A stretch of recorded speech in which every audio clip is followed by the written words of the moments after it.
In May 2016, the body of Ayanna Cassian was found in her West Hollywood apartment. She had been tortured, mutilated, scalped, her throat slashed, and her body drained of blood. Investigators determined Cassian was likely alive for most of this. Deputy District Attorney Beth Silverman was quoted, "The amount of cutting and tearing, the violence involved, that's a lot of anger because she no longer was making him the number one most important thing in her life."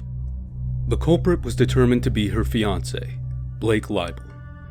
This murder happened the same month that Cassian gave birth to their daughter. What makes this case interesting is that Leibel was a comic artist, and one of his comic laid out his grisly crime years before he would follow through. Cassian immigrated from Ukraine to Canada in 2014. She ended up marrying Leibel in 2015 and birthed their daughter in 2016, the same month as her death. Blake Leibel was born to an Olympic athlete and plastic manufacturing heiress. In 2004, Leibel moved from Canada to California to work as an artist, animator, and writer. His credits include a raunchy comedy called Bald, and animation credits in Spaceballs the Animated Series. He's also a worldwide Half-Life champion. Leibel's first comic is called United Free Worlds. On the planet Kretor, dinosaur-riding warriors engage in endless battle until their planet is transported into the vicinity of Earth. Earth and Kretor achieve an alliance against a greater foe. The story is like a more violent version of Dino Riders and other Toy Line commercial cartoons, mixed with bad post-9/11 political thriller writing. One of the main human characters is Barley Douglas, a tough-as-nails alpha soldier who raises his kids with strict schedules and important survival skills, such as blowing up tanks with cluster bombs. Most panels are spent on long, stunted dialogue about the politics of the age, killing terrorists, and flashbacks. I could only find 7 issues online, so I don't know if the story was ever finished, but 7 issues in, and the story seemed to meander in no particular direction. Issue 1 is bad. I hate knocking independent artists, but the first issue, drawn by Jason Raines and Jesse Aronson, are just not up to the task of doing this fantastical concept any justice. Admittedly, the art is spectacular from issue 2 onward, when the artist switches to Patrick Blaine. This comic is, of course, not home to the blueprint of Leibel's ghoulish crime, but it's important to know about this for later on. The real feature here is the 2010 graphic novel, Syndrome. Syndrome is an entirely different beast to United Free Worlds and is genuinely an enjoyable read. We open on a protest outside the execution of serial killer Thomas Kane. A protester argues it is evil to kill no matter what, so this execution is evil as well. Kane's execution is staged, his unconscious body given over to Dr. Wolf Chaitel, a clinician and neuroscientist. In the past, Chaitel treated a teen who killed multiple animals to spite a girl who rejected him. After months of treatment, he gave the boy a clean bill of health, but would shortly die afterward in a shootout with the police. Racked with guilt, Chaitel becomes obsessed with solving the root of evil through neuroscience. He believes evil is extreme selfishness acted upon, and extreme selfishness is a disease, one that can be cured with a miracle empathy drug.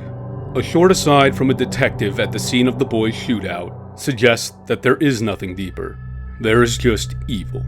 Chaitel hires a legendary set designer named Alexei Kanta, known for his intricate and obsessive attention to detail.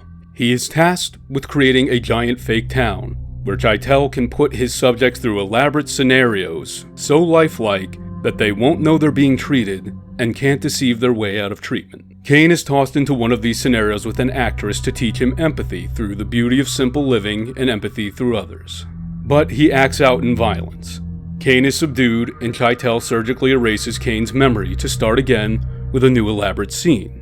With each memory wipe, Kane is thrown into a new scenario, with hopes that over time, his neurology will change to teach him empathy. This creates a sort of therapeutic version of The Prisoner TV show. Or at least that's what it seems like is being set up. But after what only seems like 2 trial runs, Chaitel gives up and lobotomizes Kane, reducing him to a toilet cleaner, and decides to try again with a younger subject, hoping that getting to the problem earlier will grant more success. This ending baffled me. I had to reread the end bits to see if I had missed something. While Kane does seem to experience some memory loss and jumps in time, if this is meant to be the only illustration to the reader that multiple trials have been run, it seems like a poor one. What I would have expected to see would be something like exasperated actors tired of working with this violent serial killer, Dr. Chaitel obsessively going over his notes, trying to tweak each new scenario in hopes of success. Maybe some changes in Kane. You could probably see this concept extended over multiple issues. However, from a writing standpoint, it seems like Leibel set up this very complex, intricate scenario to tackle a very philosophical concept of evil, and then gave up on it. I've never felt so blue-balled by a story I was enjoying in my whole life. However, if you'll indulge me in a bit of meta-analysis with this ending, I might be able to make it make more sense in terms of Leibel's life. Thomas Kane's murder is explicitly shown on the page. Hanging his victim, draining their blood, the torture, the violence. This mirrors Leibel's murder of Cassian almost exactly. Leibel wrote a seemingly irredeemable killer, a man implied to be biblically evil, with all the Bible references in the story. The name Kane itself is a dead giveaway. And although this is written as Kane's murder, it would later become Leibel's murder. Dr. Chaitel is obsessed with a cure to evil, but after he finally gets his dream scenario in play, one that took years of construction and effort, he gives up on Kane. As a writer myself, we tend to put bits of ourselves into our characters. What I see here is that Leibel put himself into Kane and Chaitel. His struggle with violent thoughts, and likely inner conception of himself as possibly pure evil in Kane. His desire to rid himself of this evil in Chaitel. And just like Chaitel was able to construct his dream scenario and gave up on it, Leibel likely spent a long time crafting this narrative, its story, its characters, the art, and all of this work, just to at the end sort of give up. Like he couldn't think of any possible way to move forward in any meaningful way. In this, just as Chaitel gave up on Kane, Leibel gave up on Kane, and in a way, gave up on himself. If we go back to Barley Douglas from United Free Worlds, we see a character that seemed to be what Leibel felt the ultimate man should be. Stoic, strong, but also feared and dangerous. When you look at Thomas Kane, his sheer lack of remorse, even confidence in his own actions, and sense of self, he's a dark mirror to that kind of alpha character. I think Leibel very much wanted to be Barley Douglas, a man who could channel his violent impulses into something constructive, something heroic. The problem is, there were cracks and signs of Kane coming through over the years. Leibel had a wife and child previous to Cassian, leaving her to be with Cassian very soon after their baby was born. Then while Cassian was pregnant, Leibel was having another affair with another woman. This woman would go on to accuse him of only a week prior to the murder. And in May 2016, Kane won, executing his wife in the same manner that was laid out on the page in 2010. Blake is currently serving his life sentence at the California Correctional Institution, and hopefully, that's where he stays. For Leibel, instead of writing comic self-inserts, cheating, and abusing women, he should have sought professional help. Instead, he gave up and just accepted he was pure evil and unfixable, and damaged several lives. If you're out there dealing with mental and emotional instability, reach out to the people around you. Seek professional help. There's no shame in it. I've dealt with various struggles through my life, including a tumultuous family life and neurodivergency. Clinical and psychological resources have improved my life dramatically, and I regret letting stubbornness and the stigma of mental health prevent me from seeking help sooner. To all who stuck around for this gruesome tale, thank you very much. Keep an eye on your loved ones, stay well, and have a happy Halloween. Comic book company. Yes. That has an amazing book out right now, and it's actually a little bit, well, you say that it's a little bit different from everybody else out here, and why is that?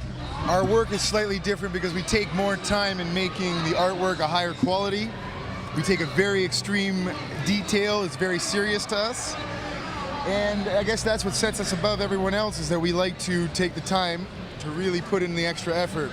Because this isn't school, there's no reason to rush this or do it the night before. That's true. So tell us a little bit about the storyline behind. The storyline is about when a new planet enters our solar system, the Earth unites and we put down our weapons. and we find a new enemy that's about 12 to 18 feet, and they ride and control dinosaurs like dogs. And when we go to war, they absolutely annihilate us the first time. To give you a small example, 50 pterodactyls connected to a big net open up and swallow in about 400 helicopters, carry them into the sky, and then cut that net like it was nothing and let that bag of helicopters fall to the ground. Now imagine for a moment being inside of that bag of helicopters. What would that look like? How would you feel? I'd probably be dead by that time. So. Yeah, that's cool. That's cool. So where did these dinosaurs and people come from? What world? They come from a planet called Cretor that has metals far, far stronger than anything we have on Earth. They use dinosaur skin, bones, and teeth for all sorts of resources. They have wonderful, abundant fruits and big old Praetorian turkeys and chickens, but they're not called that. And it's just a very wonderful way of life. There are 3 different tribes run by 3 different ladies. One tribe is very much like Sparta, where the women have very little control. Another tribe, the women have a lot of control, and they get more fierce warriors because they're very emotional. And then one tribe has an equal balance between men and women, and from them come the greatest warriors and the most successful tribesmen, which does a little parallel into real life, which is that a mom and dad are very nice. And are you the creator yourself? Yes. Okay, and you write all the storylines and everything like that? Yeah, we'll start with little rudimentary designs and sketch out how we kind of want it to look. Then it will go to some of the finest artists in the world, specifically Jason Raines did this book, who is just probably easily in the top 5 best artists of all time. Tightest pencil work, finest angles. He's also the designer of the show Spaceballs for Mel Brooks, which is quite impressive. Nice. Very nice. Well, thank you so much for your time. We look forward to reading into United Free Worlds and look forward to hearing more from you guys in the future. Thanks. Thank you very much. Take care.